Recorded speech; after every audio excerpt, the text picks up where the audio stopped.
Hello, darlings. How are you? I am coming to you today to talk about one of the ways that you can do shadow work.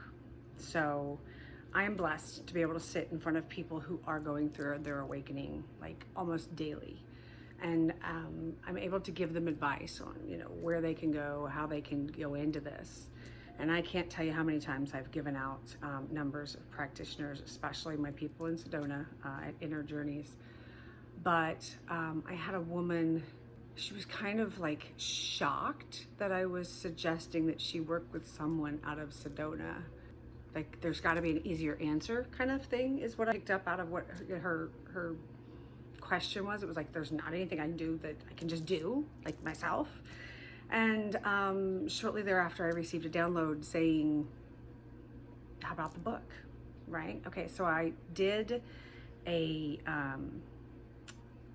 book very shortly into this. Now, let me assure you that if I have a hard book in my hand that is a self-help book in any way, shape, or form, I will never fucking read it. I will devour a fiction. I will devour something that has a story that really makes me get going on a book. I love paper book for, like my novels and such. However, self-help, can't do it. So I'm a big Audible girl. And I got this book. It's called Energy Clearing. I think it's by Cyndi Dale. This book, like the first half, she's talking through about your energy, why you need to clear it, what it does for you, how this is going to benefit you, and what you are accomplishing by doing an energy clearing. And then the second half, she walks you back into a hypnosis that you go back and live the most pivotal, traumatic, whatever that biggest thing that had the biggest impact in your life, in your history, whatever that moment was, you go back and relive that moment so that you can then emote it and release it, right? So it's just like the energy clearing emotion code that I do with Kurt and Mariposa, where they walk you through individual circumstances. This one, it takes you back through hypnosis to go back by yourself so that you can deal with this. So when I listened to this, it was, I don't know, several months, 4, 5, 6 months within my initial, like, what the fuckness is going on with me thing, awakening, however you want to put it. I had done it on a weekend when my kids were at their dad's.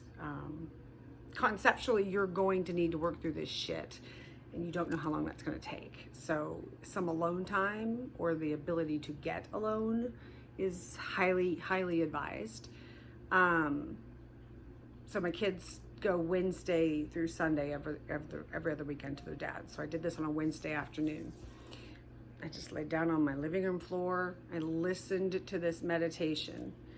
And it took me back to when I was raped at the age of 16 by the church member. And it was amazing to be able to go back and understand why that didn't rock my world as much as it did. It went back to the entire day. So this particular day in my life, this snapshot, it was maybe spring break.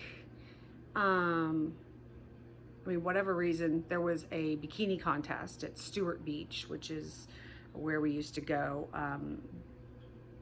My peeps would all play volleyball. I watched volleyball. I watched the hot guys play volleyball.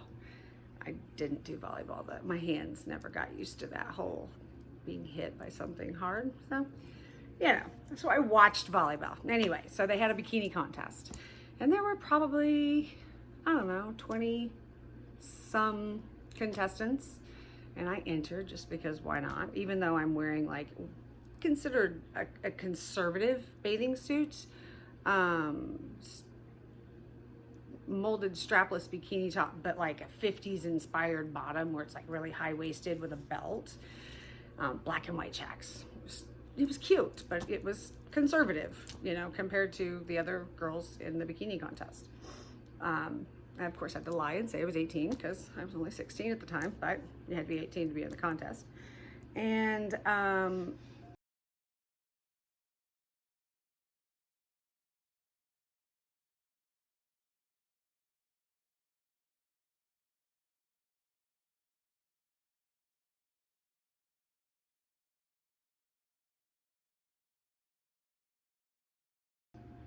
I got to be in the contest.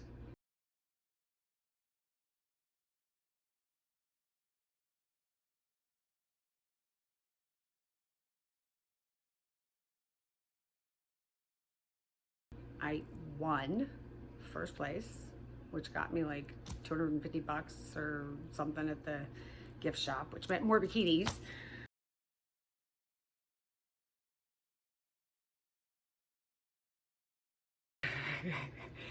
And then they took news footage of me and they used that for like several years for the, I think it was spring break. I don't remember at this point. That was a long time ago.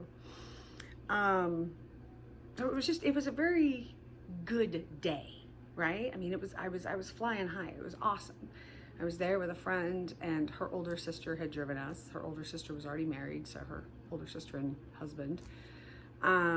And then we went back to some friends of theirs' house, which happened to be the guy that my mom had me studying the Bible with, right? She was in this last ditch effort to try and get me to be a Jehovah's Witness. She decided that I needed a hot guy to study with so that I would be interested. Well, she had the hots for him, I didn't. He had a mustache, and I don't like mustaches. Never have, and I'm pretty sure I never will. Anyway, side point. So we went back to this guy's trailer. Yeah, not kidding. And all hung out, and I'm 16, right? I'm in a bikini under, I've got probably shorts and a tank top or something over it or something like that. That was my usual attire back and forth to the beach. And we're sitting there, and all of a sudden, gosh, what do we call this guy?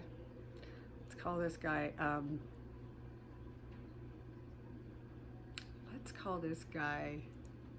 Nacho, because I tell you, he had that fucking nacho mustache. Oh my God.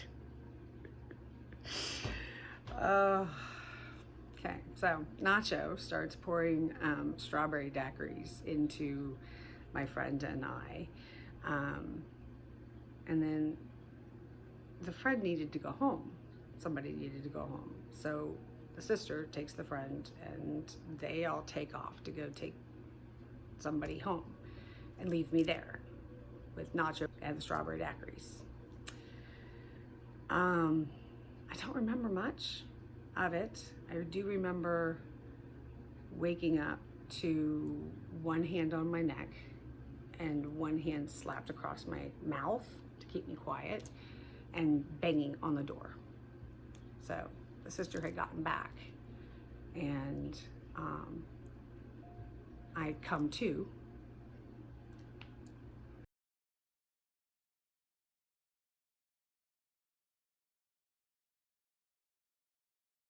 Right? And he throws my clothes at me and shoves me into the bathroom and says, "Get dressed." And I'm like, okay. So I did. I got dressed and stumbled out, and the sister was suspicious, but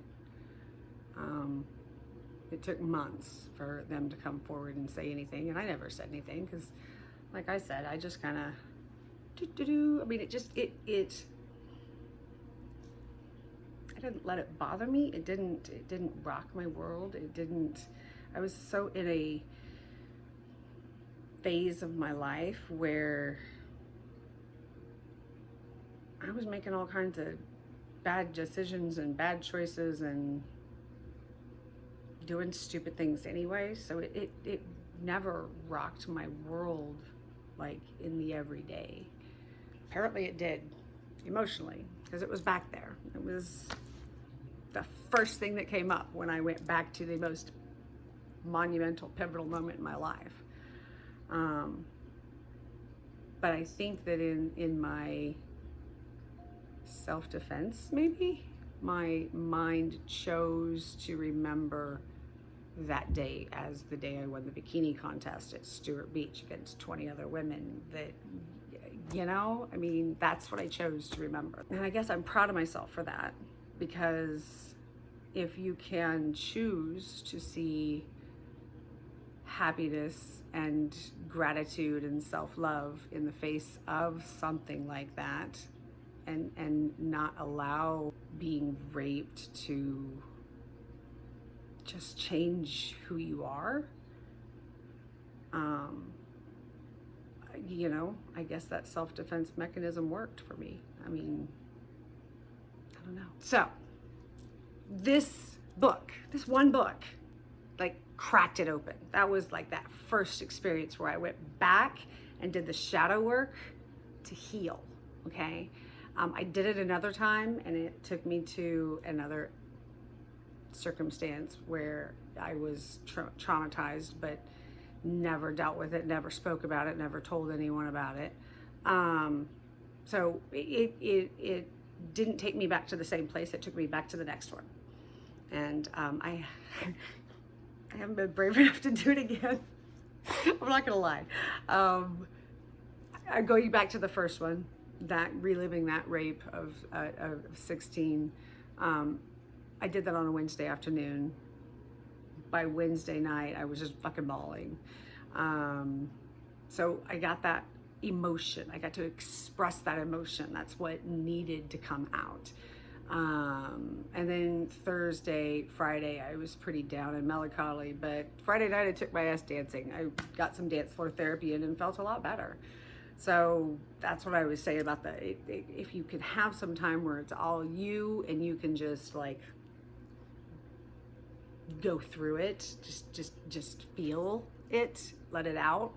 I know that I don't express my emotion like when my kids are around. There's been a couple of times that my son came in when I was having a great ball and it just kind of freaked him out. So I try not to, but then at the same time, I'm second guessing that, because I do want them to know that expressing emotion is okay. So it's an inner battle that I'm having. How much? Da, da, da, da. Anyway, so that's a great way to just start that shadow work and to teach yourself to go within and feel. And I feel like anybody could use that one book over and over and over and really be able to do some heavy duty healing. If you guys have any other suggestions, like books, meditations, or, you know, hypnosis meditations, you know, guided things like that you highly recommend, please put them in the comments, because that is an avenue I want to be able to go down. I want to be able to go in, try these out, and then let people know, you know, what my experience with them was. So thank you in advance for your helping me out with compiling some really great ways to go in and do this shadow work for those who are struggling and trying to figure all this out. That was hard.